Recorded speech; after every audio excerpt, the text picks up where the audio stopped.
Hello, welcome to Inside Out Alignment, your platform for self-discovery and creativity. Your host, once again, Mary Tapper. It's an honor to be here with Stacie Dooreck, a certified yoga instructor since 1995. She's an author she's the author of Sunlight Chair Yoga books. So, Stacie, it's a pleasure to have you. Thank you for accepting that invitation. Thanks for coming. You're welcome. It's good to be here and connect. Wonderful. So we are going to go straight into this yoga thing. When people talk most about yoga, it's more like yoga meditation. They always like go together. Can you like give us an outline of how those two are so linked? Sure. Yeah. Well, first, there's a few things. There's yoga as a state of being. So the word yoga in Sanskrit means to unite, to connect. Mm-hmm. So literally, the philosophical meaning is to connect your individual soul, your essence, your individual soul with the universal soul. So it's basically connection, yourself with everything that exists, your inner self, your soul, humans, the animals, the earth, the energy that permeates everything. It's one. We're all one. So that's actually yoga as a state of being. When people talk about I'm going to do yoga or meditate, those are techniques, part of the yoga path to feel that oneness and reconnect. So most people now say, I'm going to take a yoga class or do yoga or practice yoga.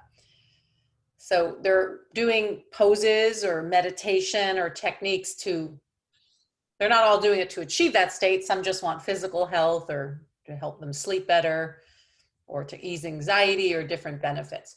So meditation and yoga really could be the same thing, because when you meditate, you can be in that state of union yoga. You can be meditating and trying to meditate and concentrate, but your mind's very busy. So you're actually not in that state. But yes, you're still doing yoga. You're practicing yoga. You can't, technically, you're not really doing yoga. You're yoga. You're in the space. But as a technique, just for simplicity, I'm going to do yoga. I'm going to do poses or relaxation or concentration or breathing practice.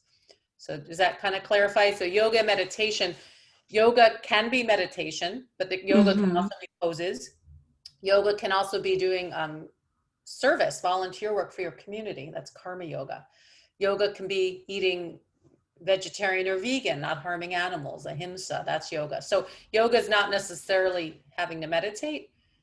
And meditation doesn't necessarily mean you're in yoga. Most people meditate, we're just trying to calm the mind. But so people use it as a verb. It's also a kind of a state of being, if that makes sense. Most people aren't always clear on the real essence of what yoga means, or just taking classes or the technique, which is still good. Everything leads to the next.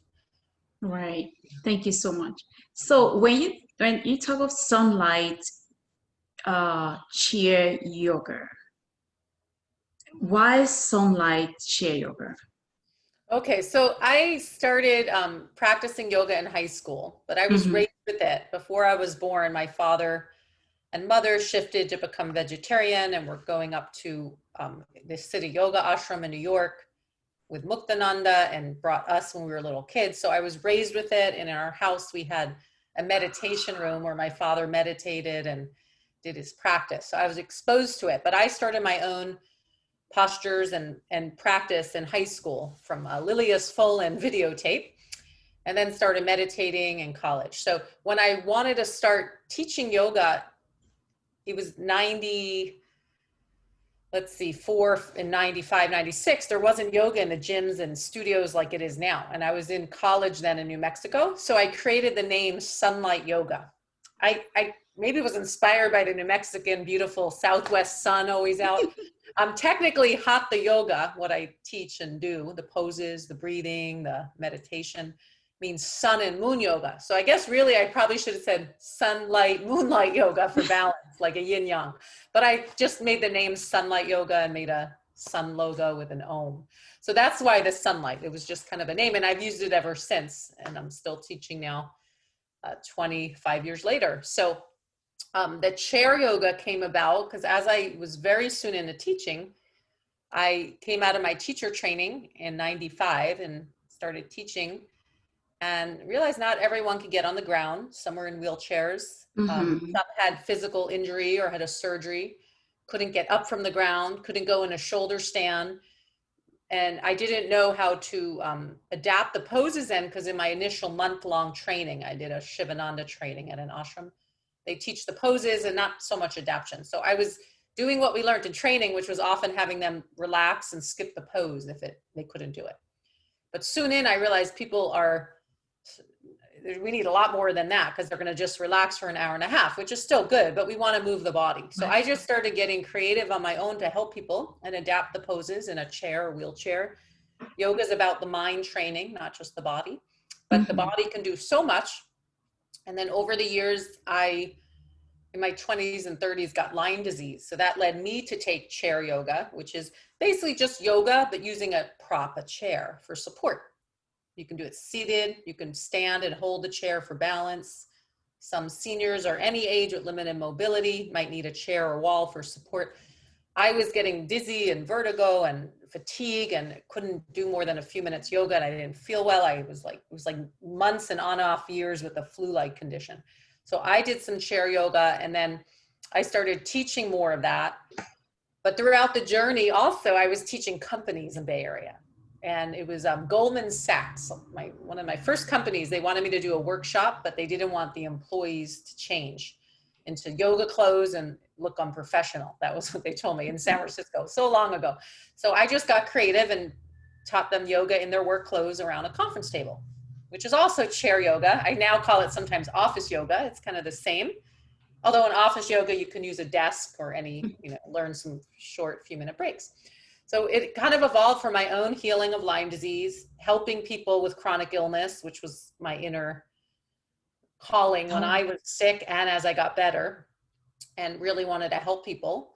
But it can also be sometimes when people are pregnant, third trimester, want support of a chair. But that's how it happened. And I was teaching in assisted living homes and for seniors and all ages. And then when I was chronically ill, I really understood that it's not for seniors chair yoga or just in the workplace, but people can be 20 or 25 or late 20s like I was, and you look healthy, but you're not, and you're exhausted and you can't maybe have joint pain or dizziness. So you really can do yoga, but with support. So it came about from that. And then just out of the love in my heart to share the teachings of yoga, which is really why I teach, and help people manage their life with a technique that has no side effects and we can do every day. And I wanted to share that just like yoga. So I kept sharing the chair yoga, and then eventually wrote a book and started training teachers, a chair yoga teacher training, because I felt I was living in Florida at the time I started my first chair yoga teacher training and writing my book. And it was actually after the book, the training started, but I was seeing that there was so many senior homes and assisted living homes with not having yoga, and they could all benefit from chair yoga, including Alzheimer's homes, because you can do it at any stage of life, any condition. So I started the teacher trainings every in person, and then now I do it online, and I've been teaching ever since. Now I have a mission more is to train teachers to teach chair yoga, so they can all around the world for my online training then go out and bring chair yoga to their hospitals and in their community and support groups and senior homes.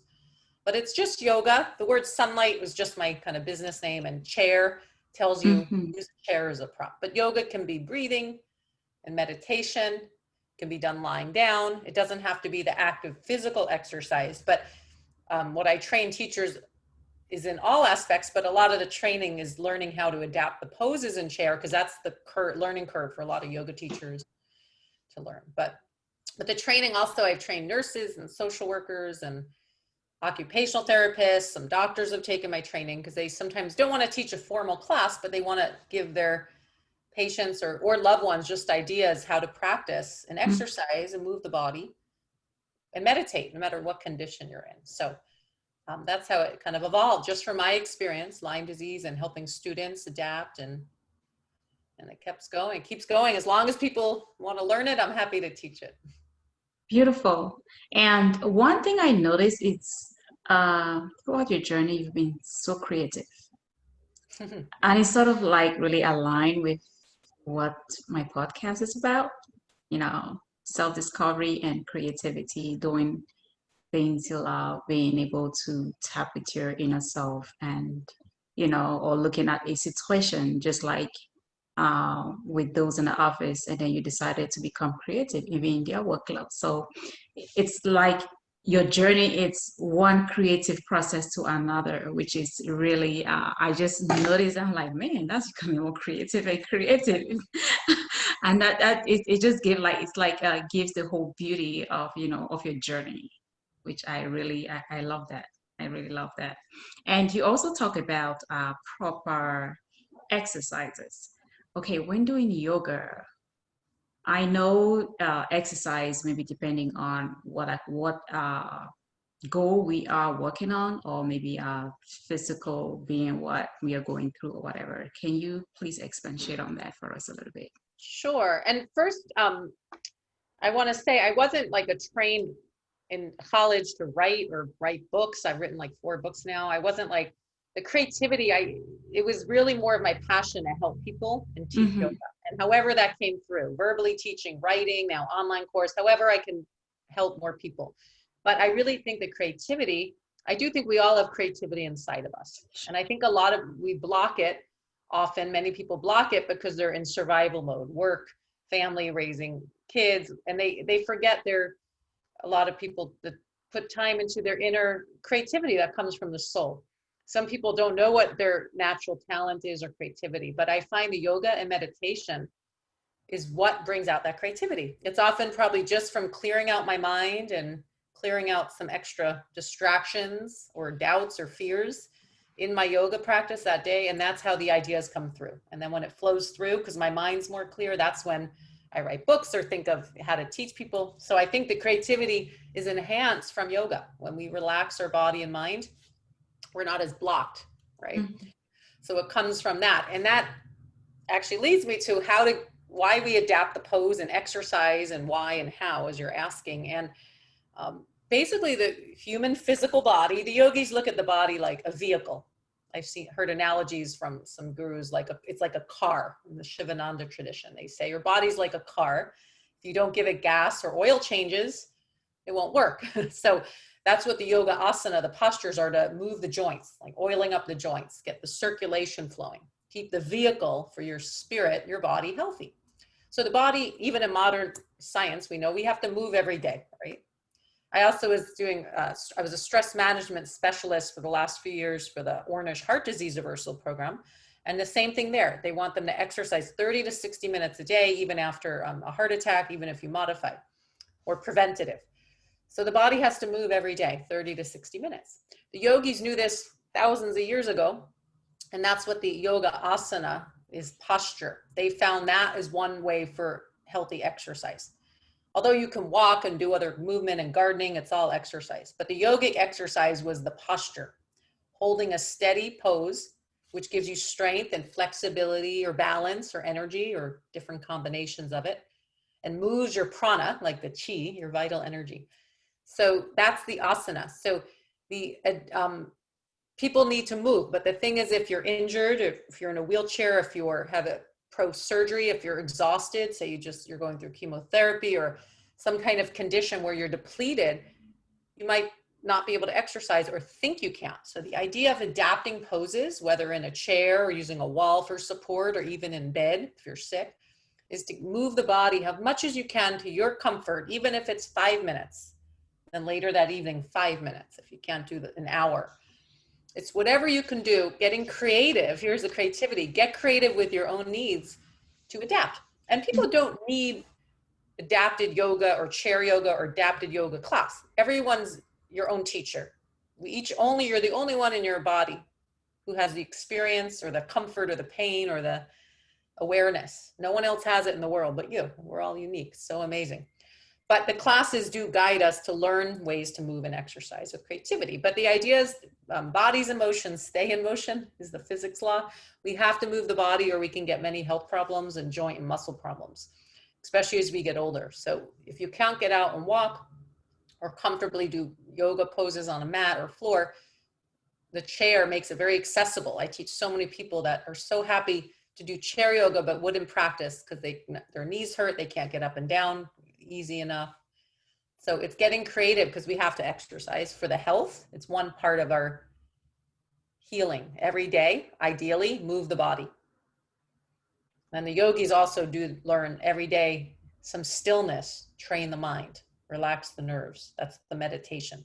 But the exercise in yoga would be the postures. I also hike and walk and dance. There's always great ways to exercise too, but the yoga poses is a little different because you're getting maybe cardio or strength, but you're also meditating in the pose ideally. You're slowing the breath down in the posture. That's what some people miss. They just do the poses some teachers don't discuss, or some modern yoga focuses on the workout. But if you're tuning into the breath while you move the body, it becomes a meditative movement. And then if you spend 5-10 minutes in stillness after the pose, you're relaxing the nervous system and the mind. It has a different effect than exercise, but both are great every day. If you're in a chair, whatever you can do, move to your capacity and get creative. If you can't move comfortably, like in my training, I teach focus on the joints and the muscles that do work, not what's not working comfortably. Because you don't want to, sometimes people they break a leg or they have a knee injury or need surgery. They stop all exercise, but your arms might be healthy. You can lift them up and down. You can do weights. You can do yoga poses, and even in a chair. So the idea is keep the body moving, right? Every day. Yeah. Awesome. So, the yoga, like the poses, when do you work no, not that. Like when you work with people, or maybe you're working with a group, do you like maybe try to have them like those who have like the same or similar issues, or let me say you go in the office. Now maybe their health condition might be different. So how do you manage something like that? It's a great question. Yeah. So first thing, since March, since the pandemic shut down, I've been teaching only online on Zoom live or my online pre-recorded classes. I really miss being in a group with a lot of people because I feel the energy of the people. When I teach to who's in front of me. I have yoga techniques, sequences, and my own practice and my training as a guide, but I'm teaching to who's there and what they need that day. So every teacher's different. There's some schools of yoga that just teach the same sequence no matter what. But that's what I learned early on, though, although that's good and useful if you're healthy. But I've also learned early on that everyone can do those sequences, and variety is good too for the muscle and mind training. So I teach to who's there. So if you're like, say I'm in a class, you're kind of like, if there's a group of people, what if some people can't stand, right? In even a chair yoga class or non, but some can. How do you teach that? Is that kind of what you're asking? So that's the beauty of the chair yoga and why I love teaching this to yoga teachers, to teach other people and to students to empower themselves, because you can do the same pose seated as you can standing. Sometimes it's different benefit. I can show you just an example. I'll just think of one here. So like a lunge, you can try it here because you're sitting a lot with doing these wonderful podcasts, right? So this can help your sciatic joints. So you lift one knee up. So here's an example, seated lunge. So usually I like to start with the pose that everyone can comfortably do together. So people are able to lift their leg, and you can do some knee circles for the hip. And then the way I teach, everyone's different, but I like to I'll offer the standing, but I wouldn't just do a standing lunge, because in a chair yoga class, if people aren't comfortable standing, I want them to first learn that, so then they can do that while we all do the standing. So we're both doing the same pose. No one's better or worse. Yoga's what's comfortable for your body that day, and that can change day to day. If I'm not teaching chair yoga, I would probably just go right into the lunge. But even when I teach regular classes that are not using chairs, sometimes I'll show if you need a wall, or I mention you can use a chair. So like say lunge with a chair standing can be like that. So see, that gives leg strength. You're welcome to try it. It's good. In the back, calf stretches, and you hold and breathe slow. That feels great. But if people are sitting, then they get the benefit for easing pain in the sciatic joint. It's not strength, although you get a little bicep strength lifting your leg, which is very heavy. So different benefits, sometimes standing seated, but what I do is teach the same pose even if it looks different and has different benefit sometimes together. So I try to keep, everyone included. And if someone's physically not moving that day at all, watch the breath, same breath focus, because then we're training the mind and we're training the nervous system to relax, even if you're not moving the body. So everyone can join in, because as long as you can breathe, which we all are, we wouldn't be here, we can all do yoga together. So that's one way I do it, but I read the bodies. I look at everyone's posture and alignment. If people are kind of sitting at their desk all day in a company class, which a lot of people are, and just kind of slumped over, low energy, depending what time of day, I might do more back bends to open the upper back. Okay. I kind of get to teach a holistic yoga class with moving the joints every direction, but I can focus, depending who's in front of me, what their needs are. And more importantly than looking, I feel the energy of the room. I've been teaching and doing a lot of meditation and yoga, so I feel the prana. I feel the energy. It's all about what people need. I hope it is. I try, and I get feedback. Everyone's their own yoga teacher. Often we go into a class and you wait for the teacher to tell you what to do, and you do the pose, and it's like the teacher knows more than you, but it's not true. You are your own yoga teacher. Your breath and your body are the teacher. The physical external teacher is just teaching techniques, guiding you, hopefully inspiring you, and hopefully doing a lot of practice that their prana can uplift you. But I check in, because everyone's their own teacher. So they might need to come out of the pose earlier than others. Some might want to hold longer. I give options also. I give mixed level options. Isn't a level like better or worse or more advanced. The level might just mean today you're more tired, you want to hold 2 breaths. Or some people might want more vigorous and want to break a sweat in lunch hour and do 8 breaths of the pose. So it's also could be how long you hold. Yeah. Is that kind of answer? Yes, you did. Okay. I get passionate about yoga when I talk about it. So it's a good topic. Yeah, the energy I feel the energy, and that's my next question, because you're so like into this, so excited talking about it. So I just want to ask, like, how do you do to keep your energy, going every single day, while you're going through your activities, or when there's maybe stress or something, or, life throws things at us sometimes. And, how do you go through your day, having to stay focused, stay put, and, keep doing what you love doing? I do my yoga. And that means honestly, I might be passionate talking about it now. I have all the obstacles everyone has why we don't practice. I could be distracted, lazy, dull, not motivated, negative mind, lazy again. I want to sleep, not get up and meditate.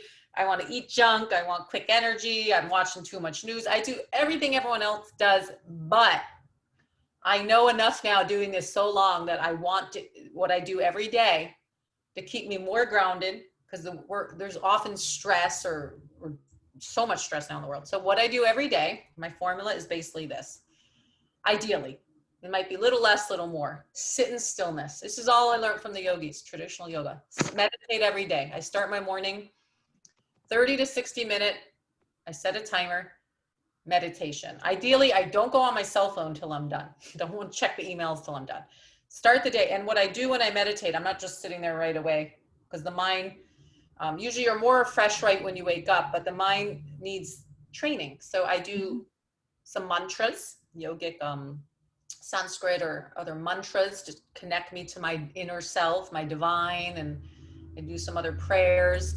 Then I do some yogic breathing exercises for energy. So I do one where you like pump the navel in and out, Kapalabhati, and then I do one for calming, alternate nostril breath. Yeah, I'll send you all my videos you can practice every day. All of this I can send you. I got like 80 to 100 hours of yoga online courses. I'll share those as my gifts. You can try all of these techniques. So I do about 10-minute pranayama, breathing exercise, and that gives you energy for the day. When I feel dull and not motivated, I don't even want to meditate, which is often, I might not want to, but I know enough now that if I sit on my meditation cushion and do the pranayama and do my mantra and then watch the breath and train the mind to concentrate or meditate, once I start, I'm like so glad. I never regret it. So I know enough now that I do it anyway, even when my mind's finding every reason why I don't want to do it, or I'm busy or getting out of habit, because I don't want to lose the habit. I do this every day because I don't even barely let a day go by without practicing, because the mind is so quick to lose the habit, like exercise or eating bad. But it's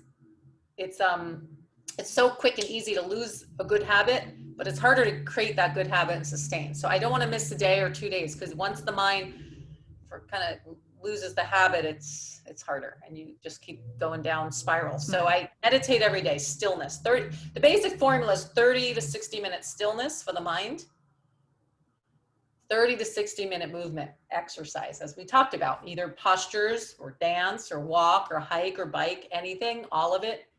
The postures do something different than just exercise, as I mentioned. It moves my prana. It gives me flexibility. It makes me feel better in my body. I, like many women and men too, but more common probably with women, struggle with body image issues and weight issues since I was a young girl, unfortunately, like many. So the yoga postures, I noticed, different than just exercise, definitely makes me feel more accepting and loving my body for the beautiful functions the organs do and the health I have, versus judging my body on how I look or my weight, which is not always rational, and it's a struggle's real for a long time for me. So stillness, exercise, this is basically yoga. The Shivananda tradition taught me the 5 points of yoga, and this is what it is: proper exercise, proper meditation, proper relaxation. I do that at the end of my postures. You lay in stillness. People love this pose called corpse shavasana. It's a conscious relaxation, different than nap time. Naps are relaxing, but this is different. Yogic relaxation. You're awake and you're conscious, but you're purposely relaxing your muscles and relaxing the mind. I also do that often at the end of the day before I go to sleep. It's called a body scan. I go through my muscles and relax them and do some yogic techniques in shavasana like you would end a yoga class. And then I sleep so sweet sometimes from that. And it's just letting go of extra stress. So it's proper exercise, movement, proper meditation, stillness, proper relaxation, could be after exercise or a meditation. Pranayama, the breath work, helps with both. And then this is key. We didn't talk about this yet, but the other element of yoga, well, there's also positive thinking is mentioned. You do your best, but proper diet, this is key. 3 meals a day we eat, or give or take. All the food in our body creates our cells and our functions and our energy level. So you can exercise and have positive thinking and meditate, but then if you're eating a diet filled with junk and fried food and animal products, you'll get sluggish and low energy, and some people get aggressive from the hormones and the meat and things we don't even realize. So the diet is crucial for energy. Fresh greens, vegetables, live foods, plants, plant-based diet as much as you can gives you so much energy. And if you eat so great and you have low energy, maybe you need to exercise more.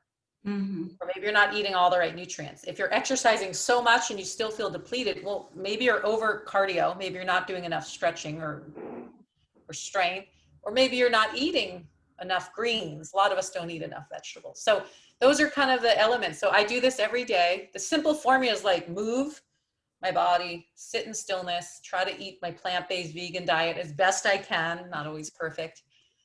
And positive thinking. I'm not obviously mastering this like most people, but I can at least become aware that if I'm getting negative or dull or depression setting in, I can at least be aware of it. And my yoga training helps me be aware of it and realize that I don't have to live in those negative thoughts. I don't have to act as if that's true. I can master my own mind, or try to. So that's yoga. Basically, that's all I do every day. That's why I teach. It's not because I'm trying to walk the walk. I teach because I'm doing this and it works and I want to help other people. I see people suffering so much from anxiety and taking medications and depression from things that it's still a struggle, even if you do sometimes the yogic lifestyle, but that can be remedied by just simple walking every day for 30 minutes. Uplift your mood, get your blood flowing, move your body, helps with all of it. Or simple, slow breathing if people are having anxiety attacks. I see people suffering so much that the most simple techniques can help. It's just people often don't practice every day, because you want to practice every day as a lifestyle. So then when the anxiety or stress, like you're building. you have the tool. When the panic hits or the stress hits or you're in crisis, it's much harder than all of a sudden, oh yeah, let me train my breath and help me relax. No, you want to try to do this every day as a lifestyle, and then you have it as a baseline. Beautiful. As best So, we can. Healthy living, right? It's healthy mm, living. and you just talked about the proper diet. So, and you listed all these, plant-based, eating all that veggies and all that, So, is that different from the healthy yogic diet you're talking about? Is that different? Right? Do they have like a specific diet, or is the same with what you just explained? I love this question. The more years go, I've been teaching 25 years. The more years go on, sometimes I think I just want to help save some animals from getting harmed. So sometimes I think, forget the people. I love you all, but I've taught so much yoga. You have enough information from me. Do your practice, but I want to just help the animals now. But the yogic diet. So it's a great question. So to me, yogic diet is an optimal healthy diet. Yogic diet traditionally was based on the main principle of yoga from the Yoga Sutras called ahimsa, nonviolence. They didn't want to harm other living beings. Animals are like humans. They have families and feel pain and feel joy, and the way people love their dog or cat and would never eat their dog or cat, what's the difference with a cow or pig? So the yogis knew this a long time ago. We're all connected. So they were traditionally vegetarian, and they also did it for the health of the body, which in modern science we know it can prevent, and then as Dr. Ornish showed, it can even reverse heart disease if you're vegan or vegetarian. So the diet, if you're not eating animal products, you don't have cholesterol in the heart, in the arteries. Cholesterol only comes from animal products, dairy and meat. If you're plant-based vegan, you're not having it, you're not getting cholesterol from animal products. So you're, all the research has shown you're way less likely to get heart disease and other diseases and ailments. So it's ideal on the health, and it's compassionate, harmonious with the animals. You're not harming living beings that feel pain and want to live. So that's the yogic diet, but it was used to be vegetarian. It was not vegan. Maybe back in the day there wasn't factory farms, so I don't know, maybe they had a cow or for milk probably at the ashrams, but now most of the animals are raised cruelly in horrible conditions in captivity. They're not on these free farms like people think in the commercials. They're in 99% of animals eaten in the US come from factory farms, which are literally like concentration camps. They literally in the animal agriculture industry call it CAFO, CAFO, concentrated animal feeding operations. It is so out of alignment. I love your title of your podcast. Talk about out of alignment. They're feeding sometimes like fish and killing our oceans to feed the cows, which isn't native to the cow's diet, to then feed the humans, which could actually feed more humans if you're raising plant-based crops, not all the water and extra land you need for animals. So it also is sustainable to be vegetarian or vegan. So back in the day, maybe they didn't have factory farms, or the yogis from culture were vegetarian, but now yoga masters like Dharma Mitra in New York City, and Sharon Gannon has a great new book, Yoga and Veganism. I read her other, Yoga and Vegetarianism, a while ago. The real nonviolent diet now is no dairy or eggs, because they're killing, and I grew up vegetarian, so I've never tried meat, fish, or chicken in my life, and I'm 45. This day, and all blood work always shows fine on health on every nutrient. But about 7 years ago, I shifted mostly to vegan. I'm not always even a perfect vegan now, but mostly. And basically what I learned, which I probably knew reading, I read a book in college, Diet for New America by John Robbins. His father was the heir to the Baskin Robbins chain, ironically, and he became, writing about animal rights. So even though I knew it, something in my consciousness didn't wake up till 7 or 8 years ago when I realized actually the male baby chickens, the little cute baby chicks, the day they're born, even for eggs or dairy, even though as vegetarian, are still killing the animals, because people don't realize this, but they take 99% of these chickens are in factory farms. Mind you, they're not running around on free farms. So the day they're born, the little baby chickens, they put in a grinder and grind them up alive. It's horrific. Because why? Males don't produce eggs. Why? Because eggs are profit, and if the males are being born, they don't produce eggs. That means that the company doesn't have eggs to sell for profit. The same with the baby cows and the milk production. And the male baby cows, they've created this word called veal. People don't even realize. It was mind blowing when I learned this all.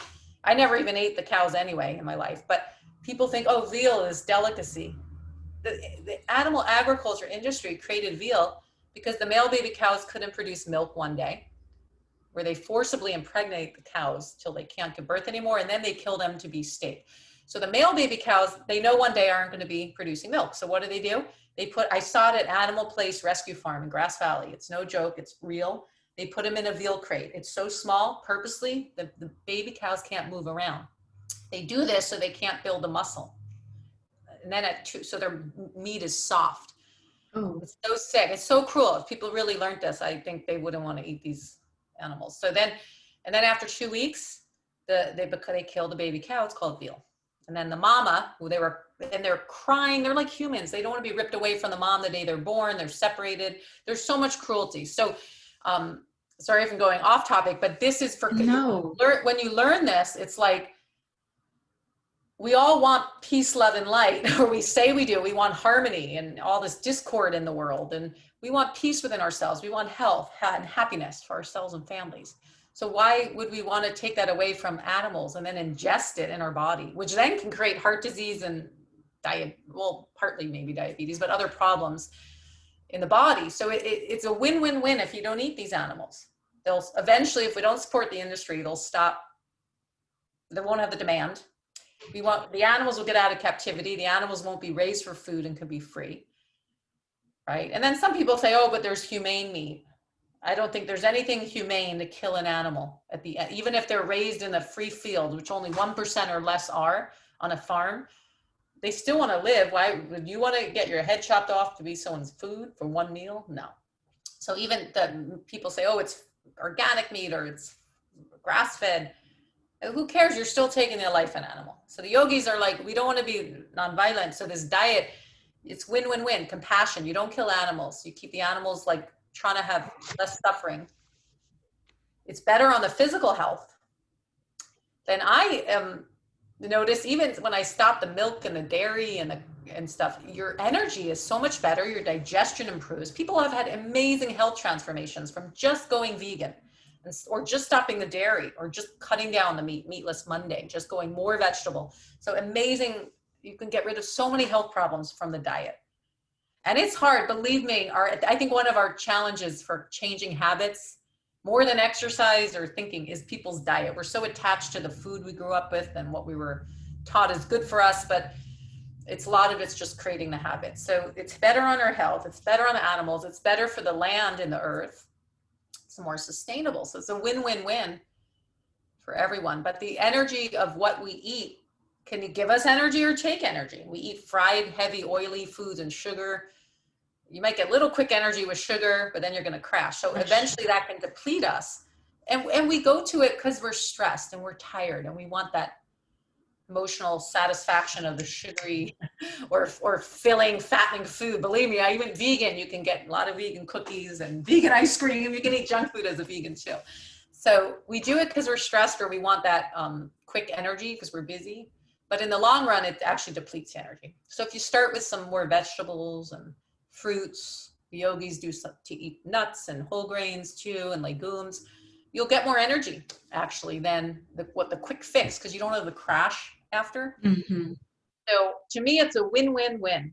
A win-win-win. If you go vegan and you don't eat eggs like I do now, I do take B12, because it's kind of the one or two things you can't really get from the food unless you eat a lot of nutritional yeast. I put on salad as B12. So if you want to shift to eat healthier, ramp up your vegetables, ramp up some fruits. The more of that, you'll have less of the junk, is one way. Because I'm not an extremist, because most people aren't going to just cut their eating habits going from heavy meat and dairy to perfect plant-based vegan. I don't think, it's ideal. And people might need a little balance. And everyone's individual. A lot of people say, oh, everyone's individual. You can't tell people to go vegan or vegetarian. I don't tell anyone what to do. I just educate on what is truly compassionate for the animals, on what my experience at 45, and I know you don't have to be iron or B12 or protein deficient as a vegan if you eat properly. Sometimes you might need a supplement. So it's education. It's getting accountable with ourselves, stopping the rationalizations of why we think we need to kill an animal or fish for food. Because you don't. You can get the nutrients from plant-based and omegas another way. So a lot of it's reconditioning, what our parents told us, their parents told them, the commercials told them, the animal agriculture industry. The yogis were thousands of years ahead of the time because they weren't doing vegan to be trendy or vegetarian way back to, because it was the health fad. They were doing this because they knew their bodies stayed healthier. They wanted to prevent disease and live longer. They wanted to be in alignment with their friends, the animals, and not harm beings. They also learned that what we eat affects our mind state and our emotional state. So the yogis wanted a calm mind to meditate. Different traditions had some different, goals, but they learned that like if you were eating a lot of meat that was killed aggressively, the karmic cycle and the adrenaline in the animals maybe will have your mind more disturbed or more dull or more lethargic in meditation. But if you eat plant-based fresh vegetables, you get live food, prana, and you're more alert and focused. So it also affected their meditation on what they eat. Mm-hmm. Thank you so much, Yes, Stacie, that for helped. sharing a lot with us. Yeah. You're saying, you're talking about your experience, you're talking about what you've learned and all that. So it's a platform where you gotta share, what you believe in and where you are, and then share some knowledge. And I might not be eat meat, all that. I can be affected because you are explaining that. It's Yeah. gonna benefit maybe somebody else out there, or it might help me maybe shift on some things that I used to do. And that is why we're having all these conversations, so we can, respectfully, let everybody, say what they Mhm. know, and then, bring those knowledge together in order to move forward, And I really love that, because one time I also took a class. It was on, and then we watched a documentary on Food Inc. Oh, yeah. And to be candid with you, when I cried, like most of us in class that day, we shed tears because it was really inhumane what we saw. And when I got back home, like my kids, they used to go to McDonald's and all that. That Sunday, I didn't have to wait the following week or whatever. During that week, that Sunday, during that week, I did talk to them about it. And I'm like, you guys know what? On Sunday, when we're gonna sit down and watch that documentary, because I just don't feel like it's something that I just need to talk about. I want us to sit down and watch it together, then have a conversation, about that, which we actually did. And at that time, my 14-year-old, I think the line was like, I think he was 10. Yeah, that was like 4 years ago. And he was like, what? That he was hurt. And since that day, he hasn't asked to go to McDonald's or to all these other places to eat. We've cut that off like since then. And the little ones followed through, you know, because we had all these conversations, and I said, I don't want to force anybody, to decide like me, but I just my opinion. And he was like, Mommy, we don't even need to be having this conversation because that is just not right. And we just we moved from there, and kept going. And that's just the same when I see other things online that I feel like we need to, I need to bring this to their attention. We sit down, or we watch a documentary, or we watch maybe another podcast where we have somebody who is bringing so those great insights, and then we talk about it. Then I just let them be, and then let everybody decide on what is good for them. Because it's not just about me, it's also about what they see and the decisions that they want to make for themselves. And people make those decisions when they are ready. So I believe in that, and I thank you so much for being very open and sharing that with us. Thank you so much. That sounds like wonderful parenting skills. So you're educating them, right? Which is also like after you get it, you want to share with them. Then you're Mhm. then you discuss it, which is great. Communicating what's really, Mhm. because how they were raised is until they saw the movie may be different. And then you're giving them the freedom of choice. See, my parents never said you have to be vegetarian. They raised 4 children, full vegetarian since birth, all of us. So my mom was cooking and learned how to cook vegetarian diet. And she really didn't use not much, little oil, not much. She wasn't really cooking with salt, low in sugar. We're very healthy growing up with the food. My mom did really great to learn how to cook that. but they never said you can't eat meat or fish. It was just what we ate, and because of the nonviolence and the health. But then like later on, I could have chosen to try fish or chicken, and I never even want to try it because from the early age, since I was born into this diet, I always saw fish for what they are. They're living beings. Why would I want to take a bite and eat one? It was it was to me like taking a bite out of my arm or my friend's arm that I killed. It's the same to me. They're all living beings. It's fish, different body shape than the human, but we're all breathing living beings. So it's so wonderful parenting because if you give them the choice, but they learn education first, they're empowering themselves to make the decision. When you have to do something, the kids then will want to go the other way often. But there's so many great movies like The Forks Over Knives, Dominion, Cowspiracy. There's so many documentaries now that I better than me talking about it. I just want people to learn, watch the documentary, look at these baby animals in these factory farms. But then it's like, if you have compassion for the animals, I think it's easier to not want to eat them, which then is better for diet, for your health. If people say, oh, I know it's not good on my heart, I need to not eat McDonald's. I think that's harder because then it's like motivated by their own habit. And then you're like, what's one more hamburger? But if you think of, oh, these sweet little baby cows who are like dogs and want to play, then you're less likely. And then it benefits health. So I personally think it's good. But when I taught the heart disease reversal program, I didn't discuss animal rights because that program was Medicare covered through Dr. Ornish, focusing on the health aspect. But I always thought in my mind, gosh, if people think of the animals and the baby animals, it'll be so much easier to create the healthy habit. But they took it from the health angle. So you can, people come to eating healthier for any reason. But yeah, it's wonderful, your kids. And it doesn't have to be perfect diet, but even if just educating children properly. And they may want to make better choices because they have at some point in some age, they're eating out and about with their friends. And so they need to learn to make the choices for them, what's best. Yeah, that's true. Wonderful that you did that with them. Yeah, and thank you for sharing. Appreciate that. And so, you've written many books. You've written about 10 books. Well, not 10, a few, like 4. If you, is it 4? Yeah. So writing all those books, what was your motivation to write these books? Okay, well, first here I'll share with you what I have sitting at my desk. Write your own story. Ooh, beautiful. Write your own story. And I love that. That's just about like creating your life, what's true. Or it could be literally writing or just that. Again, what motivated me to do it, my first book was chair yoga, sunlight chair yoga for everyone. And it was just to share the teachings because I went through Lyme disease. I was teaching so long then. I watched people with illness and pain, depression, anxiety, stuck in the office, no time for yoga. I just wanted to teach them that if you just do 5, 10, or 20, 30 minutes a day, whether breathing, meditation, adapt the poses, you can benefit, have less suffering, function better in your day.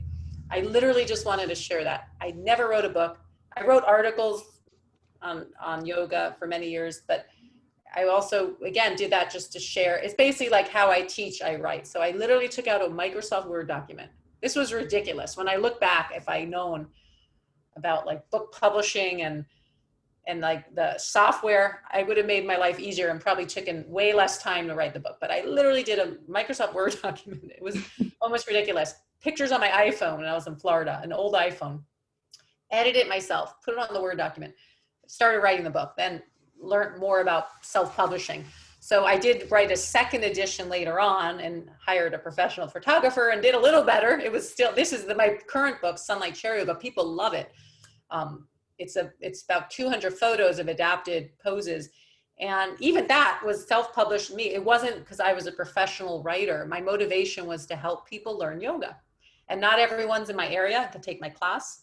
At that point, I wasn't teaching online like now. So I thought writing a book, people who want to can learn that way. And then and that's how it happened. And then I had a color edition, black and white edition.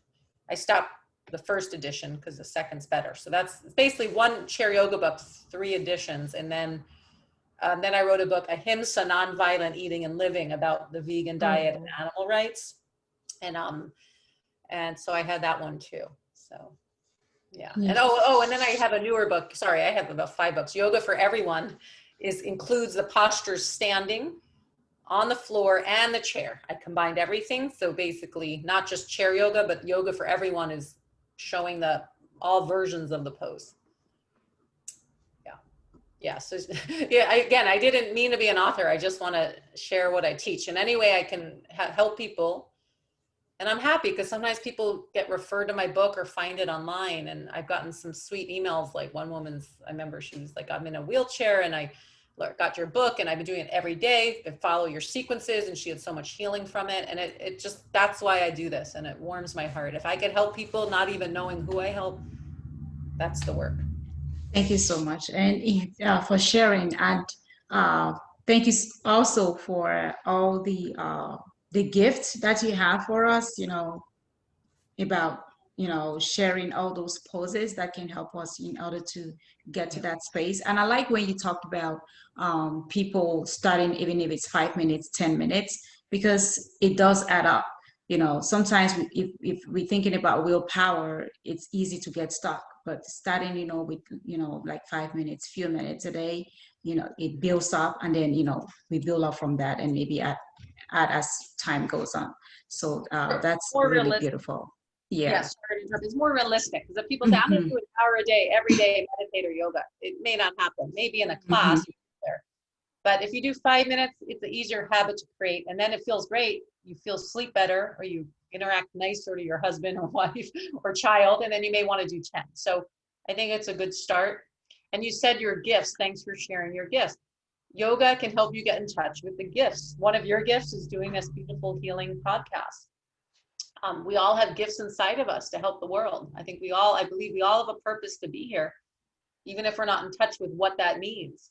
And it doesn't Hmm. have to be a big thing on the outside. It could just be being kind to someone in a store, or, not eating the animal. We could do it all in different ways, but I do feel we all have gifts. So the yoga can help quiet the mind, maybe free some physical pain, less distraction, and we can get more in touch and share our gifts. I think this world will be a beautiful place. We're all sharing our gifts, and sometimes that means we have to first get in touch with, what is that gift? I Hmm. didn't know my gift was writing a chair yoga book or doing chair yoga. I was a healthy 20-something-year-old, never used a chair, but was teaching people who needed some chairs. It evolved through just kind of my karma or dharma or experience and what came from inside of me. But I didn't consciously think, I have a gift, I'm going to share how people can, teach people yoga in a chair. No, I just was doing yoga to keep my own life more sane, to keep less anxiety, keep healthier, just to feel more calm. And I wanted to share it, and then it evolved. So the gifts inside of us, I feel I'm beautiful that you have this podcast. However, we can share how people can heal. We need so much healing in this world, in ourselves right now. We do, we do. And thank you so much for being in that place where, because it's because you were able to connect with your very essence that you kept being creative and getting to listen to that still voice, and getting into creating everything that you created, whether it's using a chair, whether it's working with people who have different ailments, and still writing your books and all that, and being able to to move from one stage to another, is because you've stayed in that spot and believing that yes, there is a path to it, and you've stayed in that course, and being able to put things together and have that quiet place, being conscious of the essence and whatever that can bring to you, that you're able to bring this out to people, and touching so many lives and making a difference in the world. So that I really appreciate that. Is there Yeah. anything else? Oh, sorry. Yeah. Okay, anything else to share? You're gonna Yeah, say, I'll share this. The reason I don't just stay in that essence and, I'm going to share yoga for the love of it. It's because I do it every day. I have to self-discipline to check in with that essence every day and sit in quiet, definitely. meditate. I have to do my work the way we shower every day or every other day, whatever people do, brush your teeth. I have to every day cleanse the extra mind stuff and do postures, cleanse the body, try to eat well. I check in every day. So that keeps me in that essence. What's my purpose here? And I don't always know what that is, but I keep checking it. So Hmm. I think it comes from that. I do the work to try to stay in that essence, because it keeps my life more soul and heart-based path than what society thinks I should do. And meditation also helps me not listen to the noise. I probably had a million thoughts. Oh, I'm not a writer. I don't know what I'm doing. Why am I writing a book? There's already chair yoga books. I have a million things like everyone else, why I wouldn't do the things I do. I just learned, don't listen to those voices. Just follow the soul, follow the heart, do it anyway. You can do many things to clear out those extra voices, but when you can start to weed out what's doubt, what's fear, what's what your parents or society told you to do or not to do, what's what you think you should do with your life versus what's in your dharma, your mission, your heart, your soul. And yoga for me is one way to get in touch with that Beautiful. inner self. Yoga is about knowing the inner self, self-realization. So I'm not self-realized. I don't always stay connected to my inner self, but just trying every day to reconnect. So my sharing, what I want to share is, I think to whoever's listening to this, thanks for listening.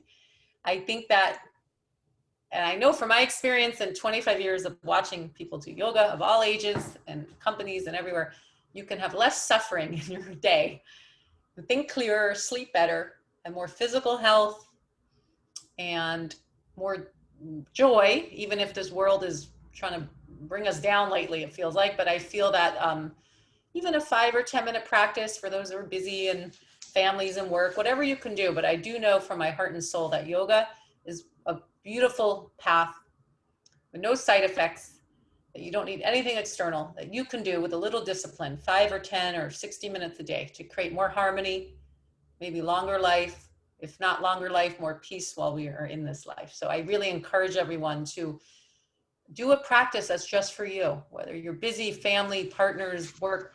Give yourself solitude, 5 or 10 minutes. Get in touch with your body, your breath, see what's really going on and what do you need. And there's many yogas. Some people rather qigong or not yoga, but there's many ways to live in harmony. Yoga is about harmony and health. So I encourage everyone to try it. And I have a lot of free short videos. Everyone's welcome to try.